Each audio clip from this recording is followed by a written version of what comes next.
Assalamualaikum warahmatullahi wabarakatuh. Nama saya Muhammad Awal Nazbi bin Abdul Aziz, bernombor metrik 283797. Okey, jadi akan menyampaikan tajuk berkaitan dengan al-khiyar atau pilihan dalam kontrak, iaitu al-aqad ataupun pertukaran. Jadi kalau ikut daripada takrif ataupun pengertian khiyar ini, khiyar bermaksud memilih sama ada meneruskan kontrak atau sebaliknya, iaitu menarik diri dalam sesuatu transaksi. Konsep ini adalah satu hak yang diperuntukkan oleh Islam kepada pihak yang melakukan kontrak bagi kepentingan setiap aktiviti ekonomi. Jadi faedah khiyar ini ialah memberi peluang sama ada kepada pembeli atau penjual secara lebih mendalam terhadap tindakan jual beli yang dilakukan bagi kepuasan setiap urus niaga. Ianya juga mengelakkan dari ketidakpuasan, kerugian dan penyesalan di kemudian hari disebabkan kontrak dari segi harga, kuantiti dan kualiti barangan.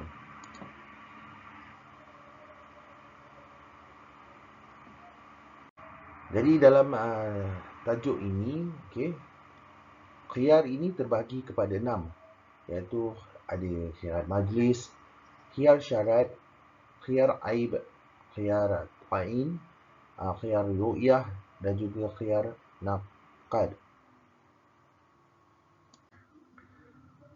Khiyar majlis ini adalah pemilihan yang dilakukan semasa berada di dalam majlis akad jual beli.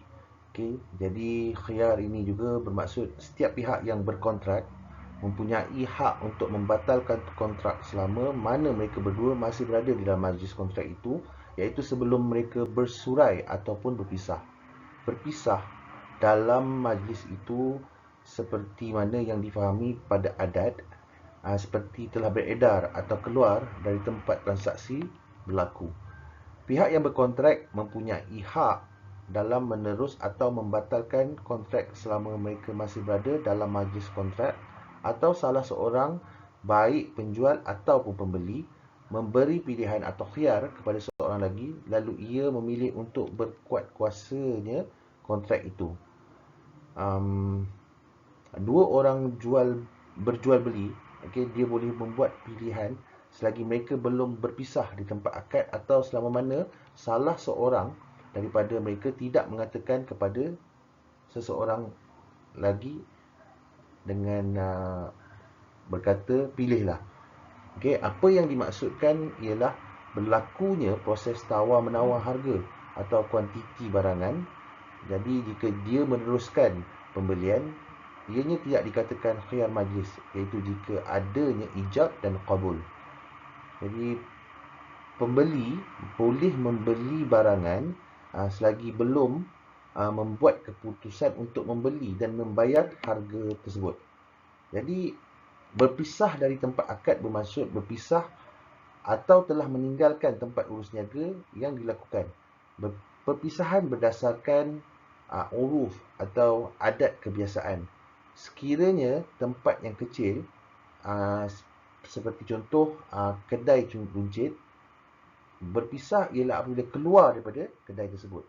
Jadi jika tempat yang besar, hak khiyar tamat apabila berada dari tempat tersebut. Jadi khiyar syarat ini adalah persetujuan antara kedua-dua belah pihak, membuat syarat semasa melakukan akad jual beli bahawa kedua-dua mereka atau salah seorang daripada mereka supaya perjanjian itu mempunyai khiyar, pilihan, untuk diteruskan atau dibatalkan.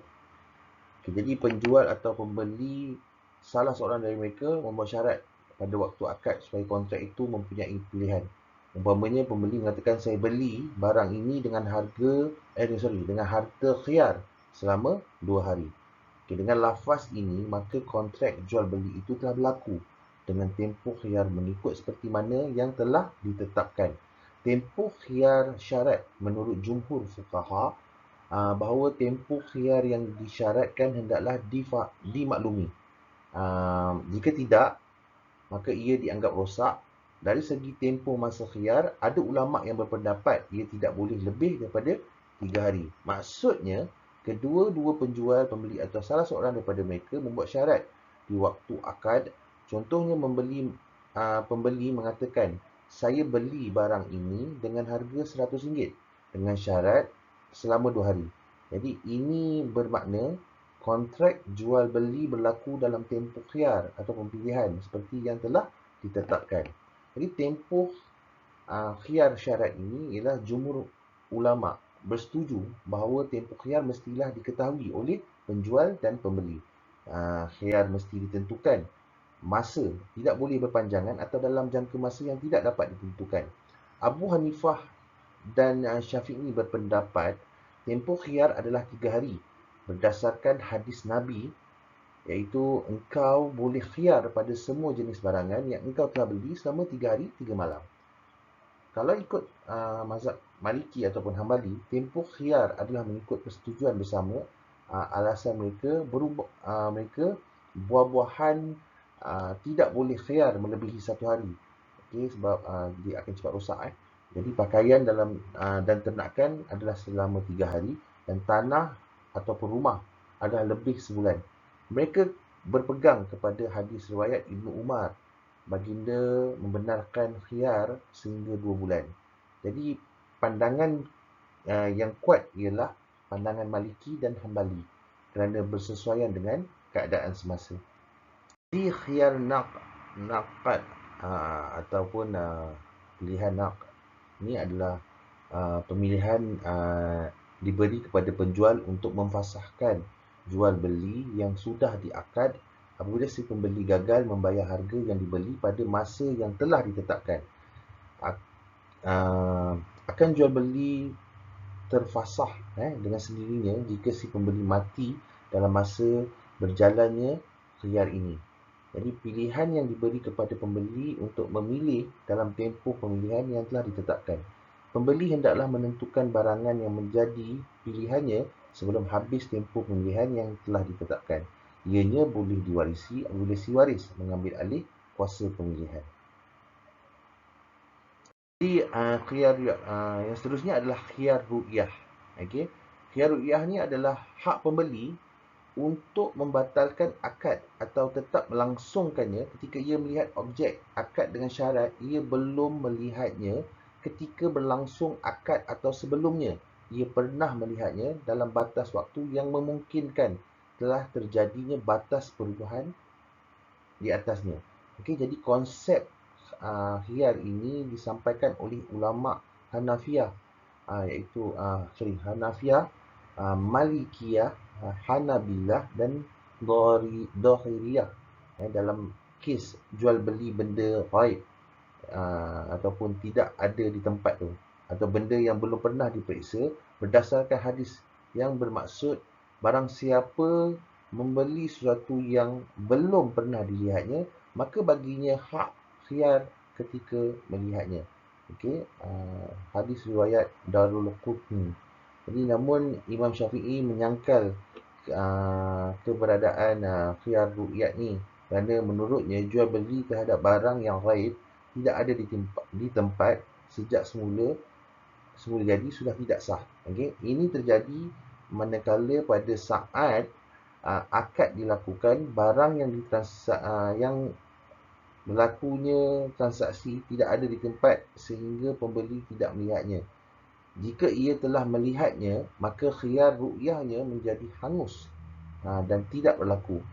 Khiyar ru'yah seperti halnya khiyar-khiyar yang telah dijelaskan di depan berlaku hanya pada akad lazim yang mengandungi potensi untuk dibatalkan seperti jual beli barang yang sudah siap di tempat dan ijarah ataupun sewa.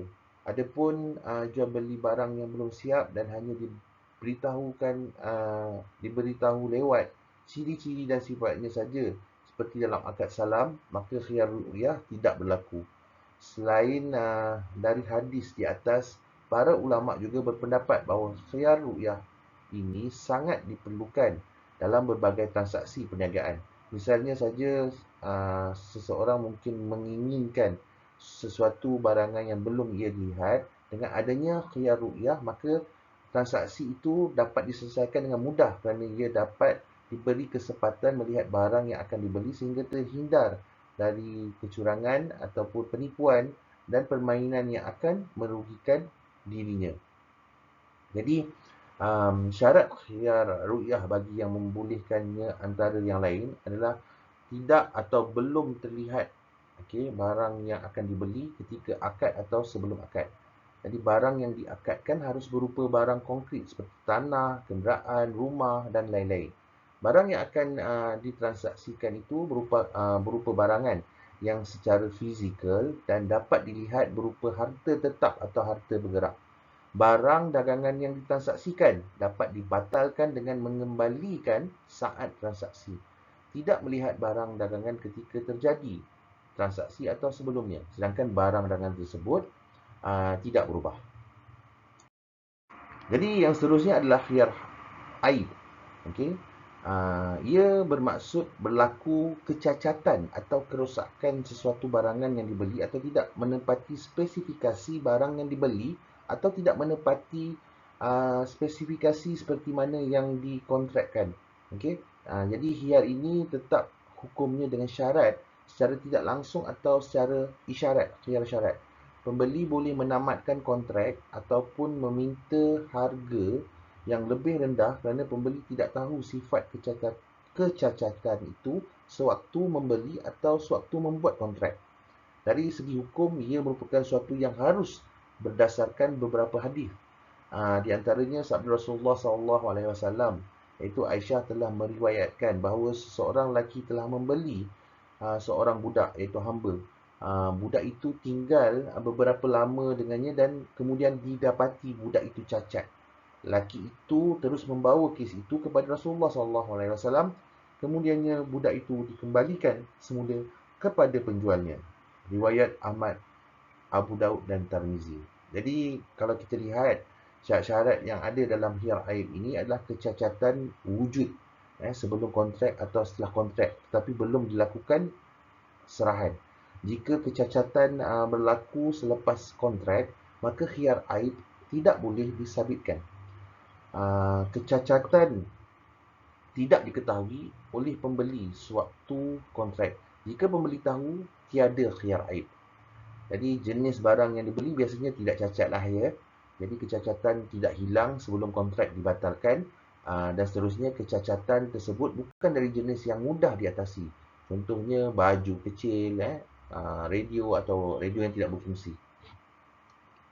Jadi kalau kita tengok kat sini khiyar aib ini akan gugur haknya dalam keadaan berikut. Sekiranya pembeli terus menerima barang yang dibelinya walaupun si penjual telah menerangkan kepadanya bahawa barang itu cacat. Jadi jika pembeli bersetuju dengan syarat si penjual bahawa penjual tidak bertanggungjawab ke atas segala kecacatan yang terdapat pada barangan tersebut. Jika pembeli bersetuju untuk membeli barangan tersebut walaupun ianya cacat, sekiranya pembeli terus bertindak sebagai pemilik setelah ia mendapat tahu bahawa barang yang dibeli itu cacat. Jadi ini adalah beberapa orang kata hak yang automatik gugur sekiranya berlaku dalam keadaan yang berikut. Jadi yang seterusnya khiyar ta'yin, okey, yang bermaksud khiyar ta'yin adalah hak yang dimiliki oleh orang yang menyelenggarakan akad, terutamanya pembeli, untuk menjatuhkan pilihan di antara tiga sifat barang yang ditransaksikan. Biasanya barang yang dijual memiliki tiga kualiti, iaitu biasa, menengah ataupun istimewa. Okey, pembeli diberikan hak ataupun pilihan untuk mendapatkan barang yang terbaik menurut penilaiannya sendiri tanpa mendapatkan tekanan daripada mana-mana pun, mana-mana pihak. Khiyar ini hanya berlaku bagi akad-akad muwazat, iaitu akad yang mengandungi tukar balik seperti macam jual beli dan hibah. Okay, jadi tidak semua fuqaha sepakat dengan khiyar ini kerana menurut mereka wujud khiyar ini kerana berlakunya ketidakjelasan dalam barang yang berlaku. Jadi padahal dalam persyaratan akad barang yang akan dijual harus jelas dan terang. Kerana itu dibolehkannya khiyar ta'yin dalam akad seolah-olah bertentangan dengan persyaratan akad. Jadi sementara itu Abu Hanifah ataupun Imam Hanafi dan kedua-dua sahabatnya Imam Abu Yusuf dan Imam Muhammad membolehkan khiyar ta'yin secara ihtisan kerana hal ini sangat diperlukan dalam kehidupan perniagaan. Okey, jadi misalnya ada orang yang mahu membeli suatu barang yang diperlukan tetapi dia tidak mengetahui banyak tentang kegunaan barangan tersebutlah, iaitu seperti macam kualiti ataupun hal-hal lain yang berkaitan dengan manfaat dan kualitinya. Jadi untuk itu ia perlu mendapatkan orang kata konsultasi dengan orang lain yang lebih ahli dalam bidang tersebut, sehingga ia dapat memilih secara bijak dan tepat. Jadi syarat-syarat khiyar ta'yin ini biasanya kualiti suatu barang itu terdiri daripada biasa, menengah ataupun premium lah. Kerana itu khiyar itu dibatasi hanya pada 3 klasifikasi di atas. Lebih dari itu tidak diperlukan lagi khiyar. Jadi adanya kualiti yang dan jenis barang atau harganya yang berperingkat-peringkat. Jadi masa khiyar ta'yin harus ditentukan dan dijelaskan, misalnya 3 hari. Jika pembeli itu sudah menjatuhkan pilihannya pada salah satu jenis barang yang ditawarkan, maka akad sudah jadi orang kata berpindahnya kepada pemilikan yang telah berlaku. Okey.